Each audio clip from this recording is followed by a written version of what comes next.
Hello. Good to see you again. Great to see you. Stablecoins, they say, are set to revolutionize the future of finance. Maybe. But one thing is for sure, they are gaining traction. In fact, when you take a look at transactions just last year, they amount to about $7 trillion, outpacing, I think, PayPal as well as MasterCard. And if you believe the estimates out there, they're likely to exceed all of the 4 major cards this year. So great potential. But the issue really is regulation. Not all stablecoins are made the same. Let's get insights, perspective. Jeremy Allaire, behind Circle, which is the second largest issuer of stablecoins. Jeremy, good to have you with us. I guess a good starting point is this grayscale verdict. I mean, what do you take away from that? The sense is that there has been an overreach of regulating. Where are we right now? Well, I think all around the world, we're seeing national governments prioritizing, establishing regulatory frameworks around crypto. And really, that falls into 2 big categories. Markets, and sort of how do you regulate the trading and kind of market-related activity, and stablecoins. And in the U.S., you have a more complicated process for sort of regulatory clarity. You have enforcement actions from, I think, very active regulatory agencies. You also have legislative initiatives which are making their way through Congress, trying to put in place comprehensive new laws. And then you have the courts, and the third branch of government, and the courts are adjudicating different kind of different cases that are coming in front of them, including the grayscale case. I think one of the really interesting things about what's happening in the kind of policy process in the U.S. is that over and over, the courts are sort of saying, there's a process by which we decide how to regulate these things, and that's the process of new legislation. And I think that's significant. And now that there is meaningful new legislation on these topics, the courts are basically saying, hey, let's give time to let that process take place. And so in the area of stablecoins, for example, there's huge momentum now around the Payment Stablecoin Act, and that's making its way through the U.S. Congress. And meanwhile, of course, in major financial markets all around the world, stablecoin rules are coming into place. And so to your lead-in, I think we're entering a period where we're going to have legal certainty for stablecoins as an integrated part of the global financial system, which is going to lead it from, say, doing 7 trillion of transactions to potentially hundreds of trillions of dollars of transactions, and become the predominant medium of exchange on the internet. So you're saying it is a race to the top and not a race to the bottom, and chances are countries like the US would take a leave from perhaps Asia, which is giving greater clarity. Singapore, a case in point. Hong Kong, another case in point, and Korea as well. Yeah, and Japan has put in place stablecoin rules. Obviously, the EU was the first major jurisdiction to pass stablecoin laws, which go into effect next year. And I think this is just it's a really good thing, which is that if we want stablecoins to be something that your average household or corporation would hold on their balance sheet and know how to account for it, or financial institution is going to use it as collateral or use it in a financial service, you need that legal and regulatory certainty. And once you have that, then these types of digital currencies can truly go mainstream. And if you don't have that, they may be more limited in the markets that they can serve. But once you do have that, the total addressable market becomes the total size of the electronic money market, which is over $100 trillion. And so, again, I'm not so sure it's a Asia versus the U.S. or the West situation. I think we're seeing progress happening simultaneously all around the world. But you're leading towards Singapore as well as the Asia-Pac region as far as your strategy is concerned. right? Circles, expansion, Absolutely. for instance. So I mean, why is that? Well, I mean, the market in Asia is itself just, in the aggregate, the most dynamic and fast-growing market in the world. And so that's independent of crypto or independent of fintech or anything like that. It's just an incredible and dynamic market. And then obviously, in terms of, leading the adoption of Web3 technologies, companies, startups, builders all around the region, extraordinary amount of activity here. And then obviously, even demand for digital dollars remains widespread throughout Asia and the Asia region. And so for us, this is just a really critical area. And so we have, in terms of our international expansion investments, by far Asia is the largest. You talk about Hong Kong, Singapore, Korea, and you're thinking of, I guess, a stablecoin in Japan as well. So we haven't, announced anything specifically around. Would you be announcing it today? We're not going to announce that today, but we did have an announcement earlier today, which I'm happy to chat about in a moment. But I think our view is we want to make sure that dollar stablecoins are well regulated, and the use of dollar stablecoins are well defined by different regulators around the world. So Japan, for example, is one of the first frameworks where foreign stablecoins have a specific treatment under their stablecoin regulations. So there's a model for, say, a foreign-issued stablecoin like USDC to come through there. Here in Singapore, for example, we're a major payment institution and have also regulation under the digital payment token licenses. And so USDC is being distributed through our Singapore entity, through that framework. But in terms of issuing other stablecoins, the only other stablecoin we've started issuing is the EURC, the euro-based stablecoin, in addition to the dollar. Earlier, I started by saying that adoption is gaining traction, but there is no mass adoption yet. What would it take?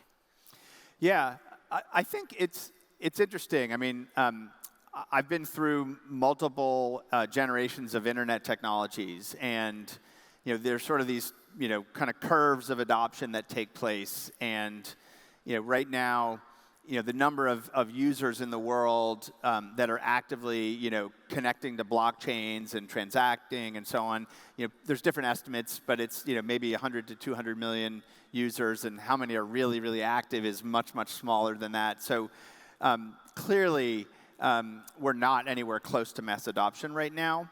But I think there's three things. I think, and I think they're all happening right now, which is really exciting. So one is what we just talked about, which is legal certainty.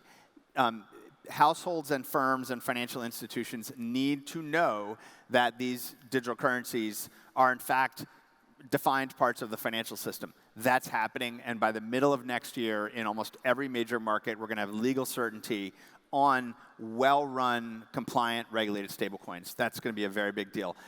I'm a product guy by background and a technologist, and so I actually think the most important thing here is solving the technology problems. And there, I think there's reason for incredible optimism. What we're seeing right now is a progression of blockchain infrastructure in a number of areas. The first is just scalable, cost-efficient, more accessible kind of blockchain layers that are out there. And there's just a lot of innovation that's happening there with ZK rollups and innovations in layer 1 blockchains. That's key because we just need to be able to support applications that scale to hundreds of millions or billions of users. So that's, I think, in front of us. Solving the user experience problem, to me, is sort of the most paramount thing. For the average person to onboard into this world, they shouldn't need to know about private keys, seed phrases. They shouldn't be afraid of losing their device and losing their money. So sort of social onboarding, recoverability models that are simpler are made possible by new standards that have emerged.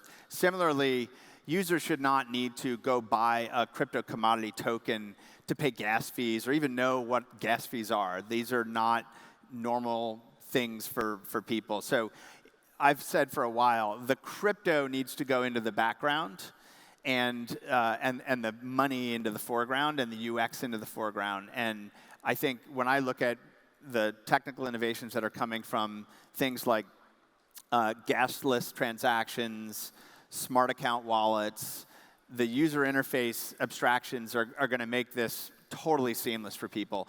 And I think what you're starting to see now is leading Web 2 companies that have hundreds of millions of users are actually kind of wiring up to Web 3 infrastructure, but doing it with a user experience that's really straightforward, easy, but also safe, and still natively integrated to blockchains. And so that user experience paradigm shift and Web 2 companies coming on board with that as well, that's going to be a breakthrough. And so all those things coming together are going to make, I think, 2024 an extraordinary year for growth in the utility of this technology. And I think we're going to see significant scaling out in terms of the number of users but not yet mass adoption in 2024. You see great strides being made. Well, it depends on your definition of mass adoption. I think we're going to see dramatic growth in 2024. A lot of the things that are lining up in terms of the infrastructure, the usability, the standards, like there are just thousands of teams that are building on top of these things right now. And so I'm more optimistic than I've ever been about the technology progress and what we're going to see in terms of user experience. So when you get that combined, the UX, the infrastructure, and the legal clarity, that is the makings for tremendous growth. You've been talking about dollar stablecoin. How about non-dollar stablecoin? Where are we with that? So in the existing digital asset markets, dollar stablecoins remain 99% or whatever, some significant like that percent. I think that in some ways underscores the fact that markets broadly are dollar priced, capital markets, and I think there is a kind of power law curve to currencies, and there's power law curves to currencies on the internet. And so I do think you're going to continue to see the prevalence of digital dollars as the preferred medium of exchange on the internet. But you're also going to see, I think, proliferation in more stablecoins and other currencies. And we're very interested in seeing that happen.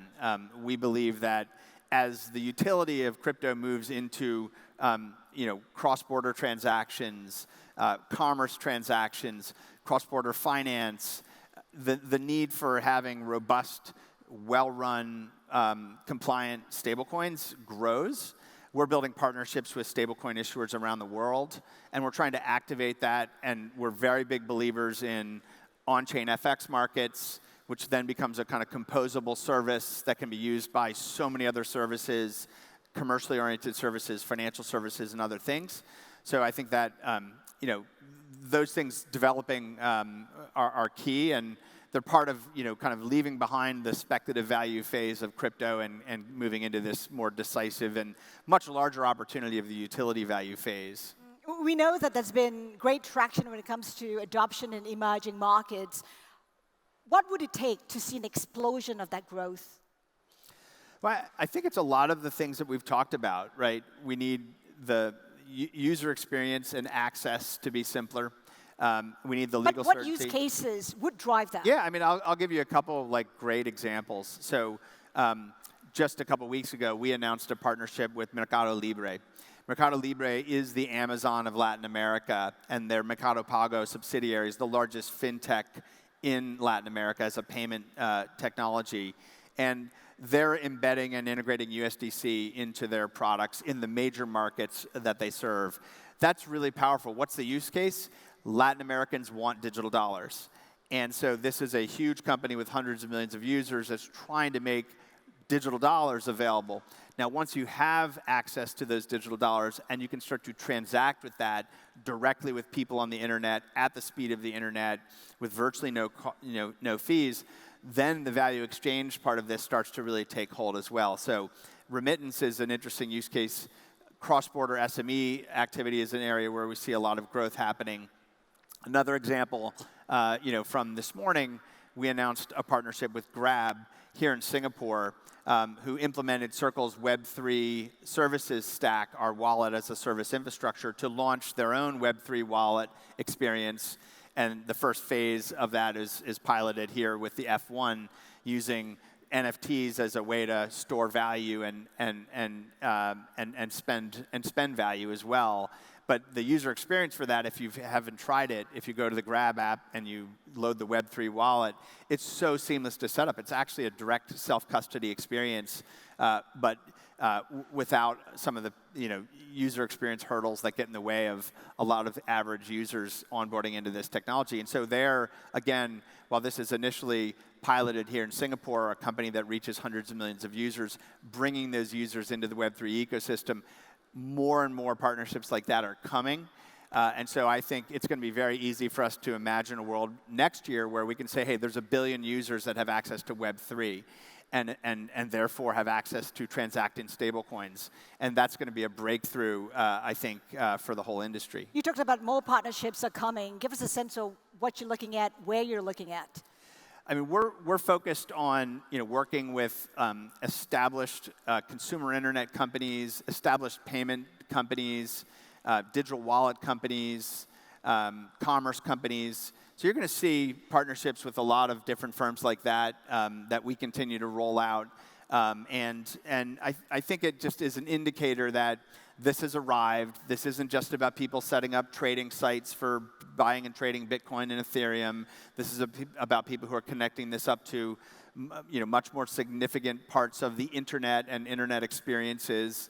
We're even seeing global payment powerhouses like Visa, that's one of the largest payments companies in the world, last week announced that they've added merchant settlement using USDC, using the Solana blockchain, which was a really, really powerful statement about a giant payments powerhouse embracing this for merchant settlement, which is really exciting as well. Again, not a trading and markets use case, more of a fundamental, how do you more efficiently move value around between people and businesses? Not surprising that central banks around the world, in fact, more than 90% of central banks around the world are looking at their own digital currency, right? They don't want to be left behind. They want to continue to innovate. When we get those digital currencies issued by the central banks, how do you see stablecoins having to adapt or evolve or respond to that? Because after all, the idea of a stablecoin is to address the sluggishness and perhaps the outdated banking system. Yeah, I mean, I think if you asked the average person in China if they'd choose the eCNY or Alipay or WeChat Pay, I think you'd get a pretty clear answer. And I think the answer is going to be consistent around the world, which is that people want an air gap between the government and their pocketbooks. And they want that because they're accustomed to the velocity of innovation that comes out of the private sector. And in particular, when you look at the internet, and the way that the internet has delivered these massive scale utilities for people, it's extraordinary. And the pace of change in terms of continuous improvement in open software, open networks, and the kind of constant obsolescence of technology, that's only something that the private sector is capable of sort of delivering on. And so while there may be upgrades to the core systems that central banks use, I think almost all of the innovation in terms of the way this is actually delivered and intermediated and the way that developers and builders sort of integrate to this is going to be through well-regulated stablecoins. A minute to go. We've been talking about how you're pretty upbeat about the outlook. What keeps you up at night when you think about the outlook and the future of stablecoins? Yeah, I mean, I think, like I said, I'm actually pretty optimistic right now. I think, the key thing for me is I really want to see more developers, more startups working on the utility value aspect of this. So there's lots of new takes on DeFi or new takes on trading and swapping and all this sort of speculative activity stuff, which is has some utility. we really need to be solving problems for households, solving problems for firms, for corporations, for people who are trying to make use of the financial system. And so, in some ways, what keeps me up at night is really just I want to see more output, from the developer community that's focused on these really important tasks and how do we use this technology to kind of improve global economic prosperity and not just focus on the sort of investing side of this. Okay. That call to action wraps up our conversation. Jeremy Allaire, we thank you for your time today. Thank you.